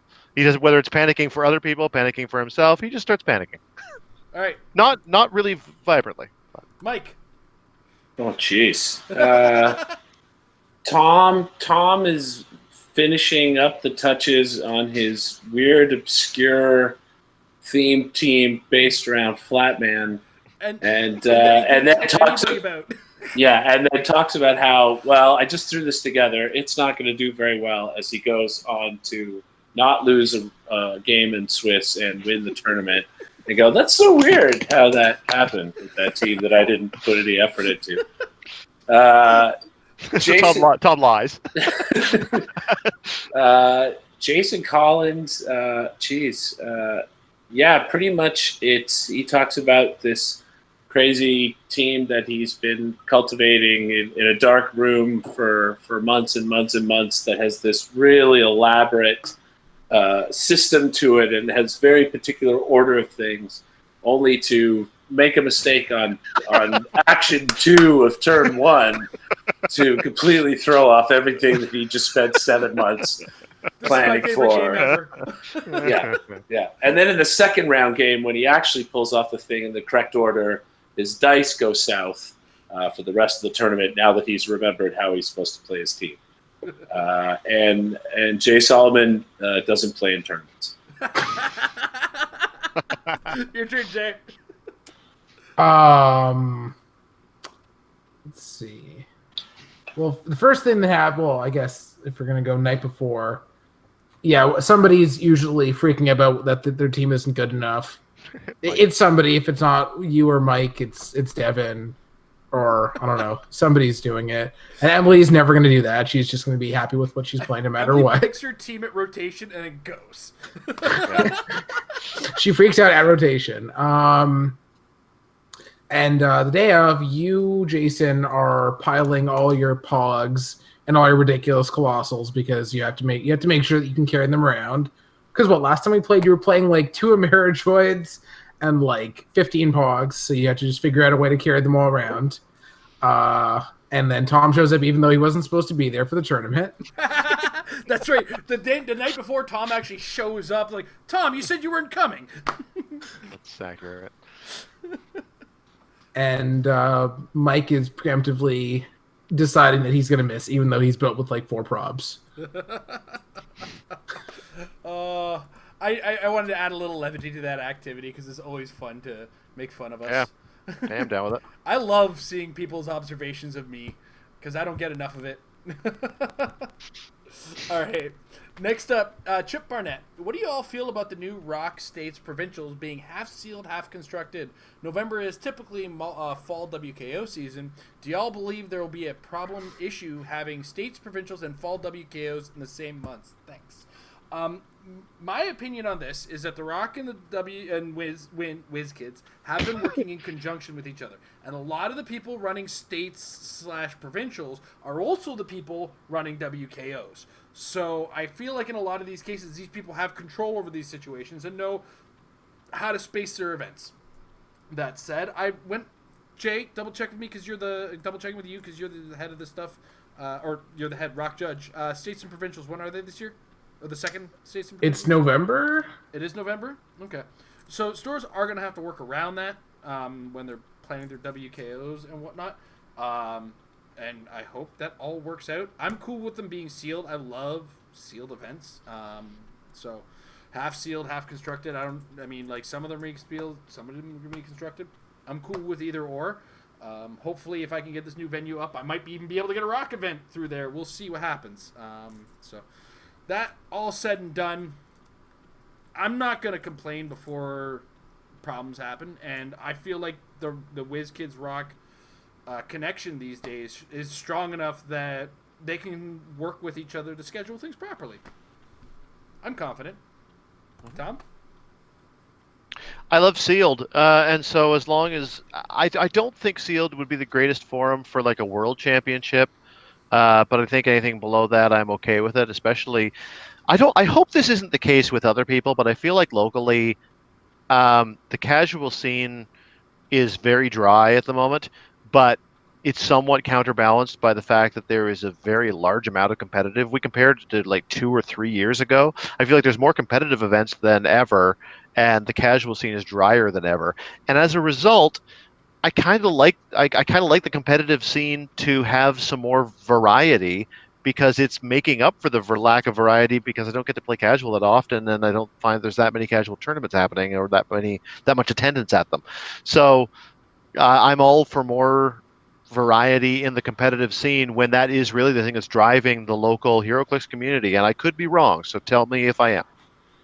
All right. Mike? Yeah, I'm actually excited about it. I like constructed. I especially like constructed because of the fact that it mixes it up a little bit. Plus I have less long-term anxiety leading up to You mean sealed? Sealed, sorry. Leading up to a sealed event, because I don't have to think about the team that I've made and that I hate and that I'm going to change and all that stuff. It's like, oh my God, I can't make anything. I've got to wait until the day. So instead, I just have that 5-minute before thing where I go, everybody else is going to get a super rare. I'm going to get 2 rares. This sucks. 2 rares. Everything sucks. So I love constructed because there's way less anxiety time buildup. I do think you still mean sealed, right? I do still mean sealed, and I'm going to keep saying constructed. He loves constructed, even though he means sealed. Sorry, I was hypnotized by Mesmero. It's actually I was confused by what I was saying. You see, my mind control is working now. Yeah, it actually is a good reflection of our previous statement about your tendency to throw away a team at the last minute and choose something else. Like, the thing I like about constructed is I show up for the day, and that's when I figure out my team. Which is pretty true. I'm not really denying that. I missed you guys. Yeah, so I love that there's a variety there. I don't want every one of the competitive events to be constructed. That's too difficult and too much stress. Plus, again, you start to see a lot of the same stuff after a while. It's great to mix it up. It's great for us to always keep playing with new figures, which is another reason why Sealed is great, because here's a new set. Everybody play with new stuff. Let's keep the game fresh, and I think it also makes you better as a player to keep working with all the stuff that's out there, all the possibilities of powers, all the combinations. When you play in a sealed event, you're sort of being forced to work with a certain pool of things. It gives you more problem-solving skills. Like you come up with more ways to get to a victory by using a different combination of powers, instead of always being like, I've got a guy with TK and I've got a guy here with a move and attack power, and I'll throw him forward and he'll move and he'll attack and it'll be great. Mix it up a little bit. It's fun. Okay, so Jay, how long were you going to let us go on this? I mean, I didn't want to interrupt anybody, but I I was hate going you. to. I'm gonna fight you now. Could you Why, what explain what the happened? format is? It's. Do you remember AVX? That weird format. Great. The half. So it's a half and half. Yeah, you Oh, guys were having no. so much fun. I couldn't interrupt it. Oh, So yeah, I You take bring- back everything I said. I Yeah, hate so you everything about bring- it. Man, we were having so much fun talking, and I stand by what I've said being true. It's just not true of this, apparently. Anyway, yeah. enough, Yeah, enough so- interrupting Jay. What is it? Jay, tell us the story here. Interrupt Jay is the name of the show. What are you talking about? So we gotta build a 150-point team, and then we open Yes, a you bring booster 150 points constructed, and then you open up a pack of X-Men. Because the problem is, pure sealed with that set would be prohibitively expensive. So yeah, No, it's a weird format. I'm still It's down. interesting though. So I'm down with it. Yeah, I'm cool with this. And you know what? I mean, when it comes, if you really, here's what I'm gonna say: you can build around this format because we know the set going in.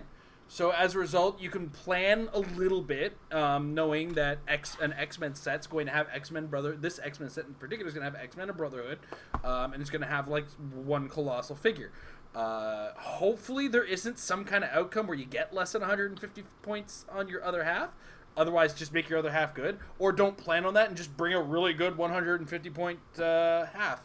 That's almost impossible. I think you literally have to pull a Sentinel and like set Yeah. specific. Yeah, I said I don't think it's likely because like I think you'd have to pull the Sentinel, a guard command, and some level and like multiples of the same thing for this to ridiculously happen. So I don't think it can happen. I don't think it is possible. I guess that's really what bothers me about it. I hate being underbuilt significantly. I don't like when the points are way off like that. So I guess that's the only reason why I'm resistant to a combination of this, because you could bring 150 points and then you get two boosters that you just can't Well, you build. get one booster.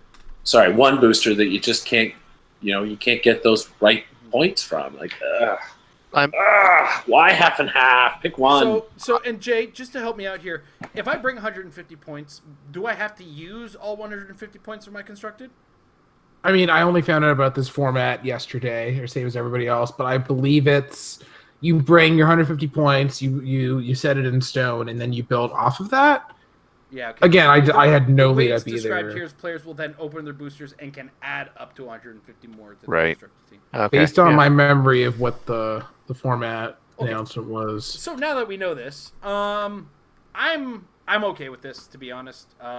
It doesn't feel like if you don't think it's worthy of the state's title, that's really a hang up that you can get rid of simply Yeah. by saying the first one was the one that counts. This seems like a fun format, and I want to see what people can do to make use of this. And it's still early. I loved AVX. I had a ton of fun with it. But at the same time, I could build just out of my packs instead of having to use the stuff I brought. So, bringing the stuff I brought means I kind of have to be confident with that and not worry about whatever the other 150 points is, which is doable as well. So, all said and done, sure, I'm cool with it.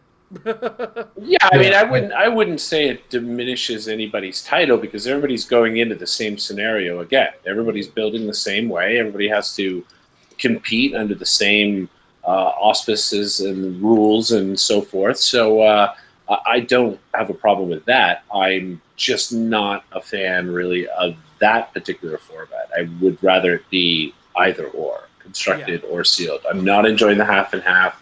I would be okay with the half and half if there was a wiggle room.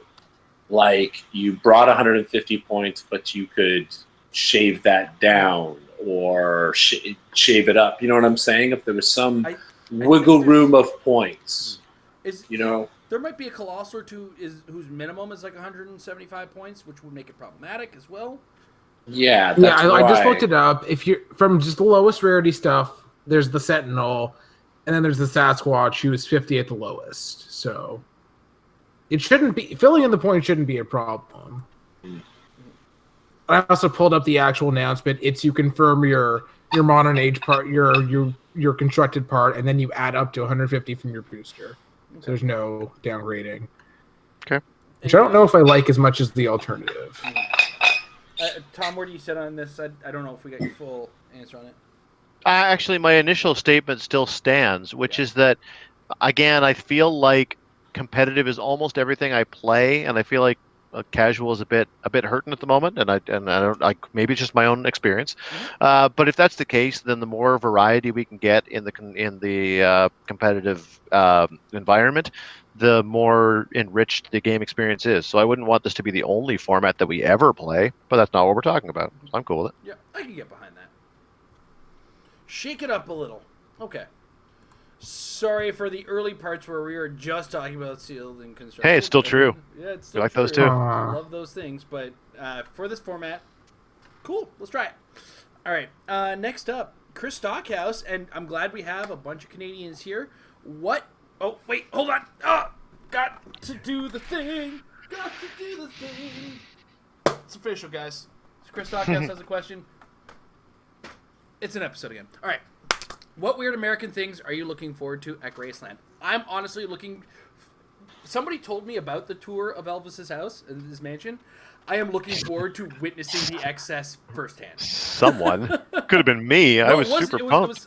You told me that it was a cool experience, but a guy I work with was telling me like it's just an exercise in excess too. Like seeing his hangar full of planes and his garage full of bikes. Like it's just witnessing the excess is kind of, I think is going to be cool. And just seeing the history behind Elvis and kind of learning a little bit. I'm not an Elvis fan myself, but who knows? Maybe I'll start humming some tunes on the way out.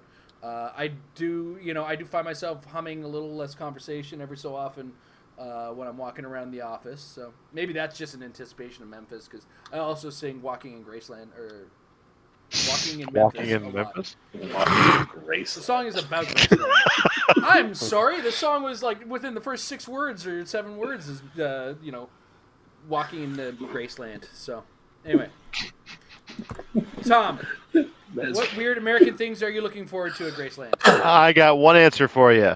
Cereal. Apple Jacks, Fruity Pebbles, Cocoa Pebbles. Fruity Pebbles with marshmallows. Oh, Fruity Pebbles with marshmallows.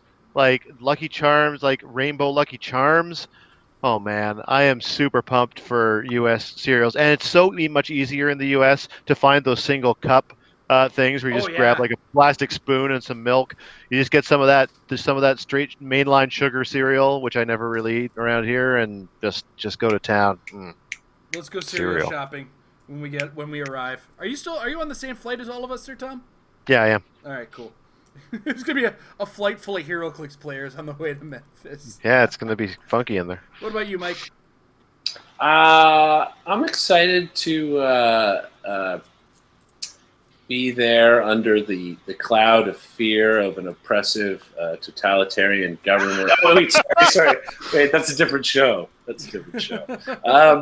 All right. Well, there goes our monetization. I don't know if there's really a specific thing. I am intrigued to see if they'll have like snack size deep fried peanut butter and banana sandwiches, since that was apparently an Elvis thing. There's usually always something in the food range that I see while I'm there, and I'm like, "That's a food? They let people eat that?" Okay, all right. I remember when we went to House. Are you watching me eat when you say that? Well, yeah, usually. I remember when we went to House of Pancakes that one time, and it had like red velvet pancakes, and just like I was like, this is breakfast food. What's happening? That's it. Like, really, it's the people more than anything. We always meet so many different people from different parts of the country, and everybody's pretty cool and has a sort of a different, different something that they bring from their home state or home province to the game, and a different outlook on the team, and I don't know, or on the game itself. And I always find that really cool and really interesting, and getting to sort of make this big planet a lot smaller all the time. That's what I have the most excitement from. There's not really any one specific thing, but there is definitely also watching Jason eat something interesting and colossal at some point in time. So that too is exciting. I will find something in excess and I will consume it. Mm-hmm. I came across a picture of the wrap we ate at the Louisiana restaurant in Columbus. That was the size of my forearm. and I will listen to In Excess. So, Da, da, da. Da-na-na-na-na-na.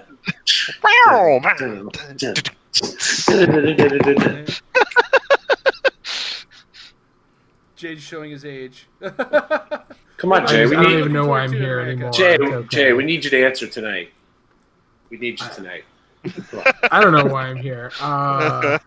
People are good. I don't know. Americans have really terrifying food that I'm afraid is gonna. It's like you eat the food, and then you're like, "Is this gonna come out later in some sort of horrific form with a monster keyword?" I don't know what I'm expecting. In America, food eats you. And there's also, and your maple syrup or the corn syrup is disgusting. it's true. Like I went to IHOP and I'm like, how can you have a place dedicated to pancakes in a country that doesn't have real maple syrup? That doesn't make any sense to me. If I was to add one other thing, we're going to be in Memphis, and my understanding is Memphis and Tennessee are really known for barbecue. So I want to see if they could put their money where their mouth is, or at least put their money where my mouth is. Aren't you putting your money where your mouth is? I don't know. I'm just eating barbecue, okay? Okay. I just want to eat some damn barbecue. All right. But next up, Aries Edge. He wants to know, who do you think makes top 8 at Worlds? Okay. Tom Kerr, No. Mike White, Devin Owens. There's one. I think Daniel Powell's consistent enough. He'll make top 8 again. Kenny's playing. No, he's not. Okay. Sorry, Kenny's judging. Sorry, my bad. Oh, jeez, player names. I'm so bad at this lately. Let's. You know, I'm gonna give Aries the nudge this time. Maybe he can make the top 8 this time. I'm going for a brand new top 8. It's time to refresh. Isaac. Tyler Spees, Isaac. Yeah, Tyler Spees and And- Isaac, I would say you got to put in there. Uh, Easton usually shows up in that top Easton, 8. There's my top 8. Easton. I'm gonna put Easton in my top 8. Tom. Boy, I don't know. You're just going to name people. I mean, I think that you've mentioned a lot of good people. I would say Lucas, Tom Van Holland is also, I think, a pretty good choice. He's been making a lot of noise and in and around the HeroClix scene. Obviously, you mentioned Isaac, you mentioned Daniel, you mentioned Easton. Steve DiCarlo, if he's going, I'm not sure if he is. I think he's got a pretty good shot there if he's there. I think Devin has a good shot as well. I'm sure there are people that I'm forgetting, and it's embarrassing and awful. Yeah, I don't know. Lots of people. All right, Mike. Yeah, I mean, we pretty much, I think, really covered all the names that I would think of. I hope our friends from Brazil are coming. Pedro, I'd love to see Pedro top 8. I think he's always got a chance to make it to the top 8. I know PJ, I'm pretty sure, said he's not coming. Yeah, that's why I didn't mention him. Yeah, I would have thrown his name in there for sure. That's another thing. There's a lot of players who we know who aren't coming, and it's like, oh, I want to put them on the top 8, but they're not going to make it. Yeah. Especially I'm sad about that because I wanted him to come and see how good Unseen is, even though he hates him. And you're wrong, PJ. You're so. Yeah. Do we see Paris? Is he coming? In fact, if he Does it is, then matter? yeah. What? Yeah, Paris is probably coming. So I'd have to mention him too as a possibility. Mhm. All the usual. I mean, it's the usual suspects, right? I mean, there's a lot of great players and a lot of great players coming, and there'll be a lot of great players in the top 8. All right, Jay. Okay, well, yeah, PJ will be obviously in if he was there. I feel like Steve. I'm pretty sure Steve is coming if I recall correctly. So Tom, Devin, Steve, Isaac, Daniel. That's 5. Easton 6. Adam Friedman, and then the last Friedman's one. going to be there. For some reason, I thought he wasn't, but yeah, if he's there, then I got another one. Yep. I forgot Emily. I can't. There's too many names. I don't want to like insult anybody by leaving them off, but There's a lot of really quality players who are going to be there. Like people are dropping names like Kenshiro. He's Yeah. a I'm good gonna player. throw. Okay, I think I know. I think my last name I'm gonna throw out is Jalen because he's an up and coming. Yep. Like he only got knocked out at US Nats just because of the new mercy rule or alternate win condition because I don't want Kenny to kill me. He only got knocked out by the so- rules. so Just- right, I'm just like my point is that I watched that whole game. Like if that was not a thing, he could have won for sure. So and he did. He was the Gen Con I saw him play. So hope that's not a controversial pick. all I can say is just because it's an old rule doesn't mean it is the rule anymore. You got to prepare yourself for that. That's my opinion on the matter. Wait, you're saying you should know the current rules to play the game? No, That's that's what Jay's just for. crazy. I don't know, that's some crazy when I talk. need to play and make a turn. Well, I'm just saying, I clearly have to stop playing because if the priority is knowing the current rules to play this game, I am constantly not in a qualifying position to play this game. I am often shocked by rules still. Ever since the rule change, I feel like I just don't know the rules anymore. They're And still when- soaring, right? We can still soar, right? Yeah, and it's good to remember when you take your move actions or any actions that you should wildcard at that point too. Yeah, that's Oh, and just always remember your feet cards. yeah. Don't forget those feet cards. Yeah, Well, that's why it's important to play theme right so you can cancel one of the. That's what I was deals. thinking, That's yeah. it. So Condition. yeah, that way you don't have to pack ordinary day necessarily. Right? It's Well, very important. My old strategy was team ordinary day, and I think there was another one that was like ordinary day. Just remember, you can always take actions after carrying. Oh my god! Oh, Thank there's God no for modifier that. For the flying, flyers can carry flyer. Oh wait, hold on. Yep. And certainly make sure that you make good use of hindering terrain once you and your opponent establish what the hindering terrain is. All conversations regarding to these fake rules that are no longer rules, and that's kind of the joke for those of you who are newer to the game and are missing what we're talking about. It's a big Easter egg fest here. big Easter egg fest from like way back in the day. I think these Easter eggs have gone rotten. 16 years ago, some of these. All right, so that about does it for Facebook. There's nothing on the Discord, and nobody's asking much in the chat. Although I do want to correct Aries Edge, and I did in the chat. Canadian bacon is not just ham. Just because Americans serve ham and call it Canadian bacon doesn't make a chicken a frog. Does anybody think that that's true? Like I've been It's to a couple female restaurants- bacon. Yeah. Really? They think ham is Canadian bacon? I've Who do been I to have to restaurants- slap with that piece of ham? When I will slap when you I with was in that ham. Louisiana, I had a eggs Benedict, and it said eggs Benedict with Canadian bacon, and it was literally just ham under my eggs, and I was just like, "You're kidding me, right?"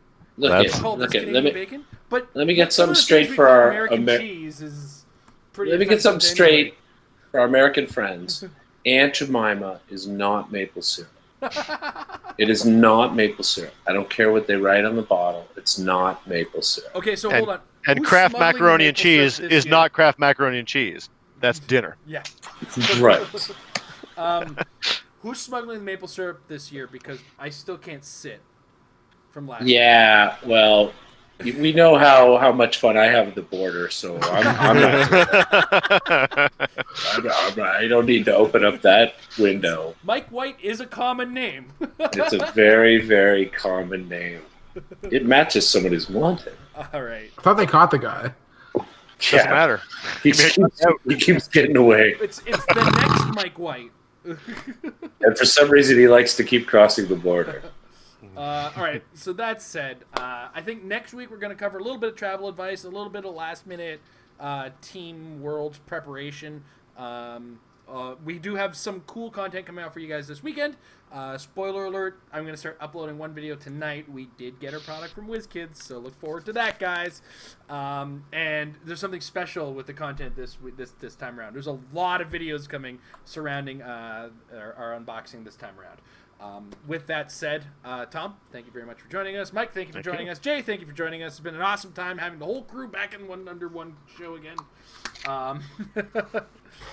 on that note, I want to take a second again, thank our patrons, patreon.com/randomclicks. Also want to thank our long-standing sponsors at majesticccg.com. Join them at the Apex Insider for $3 a month to get. Now is the best time to get some brain dumps from some really smart players in the game and get some of their advice going into Worlds down in Memphis.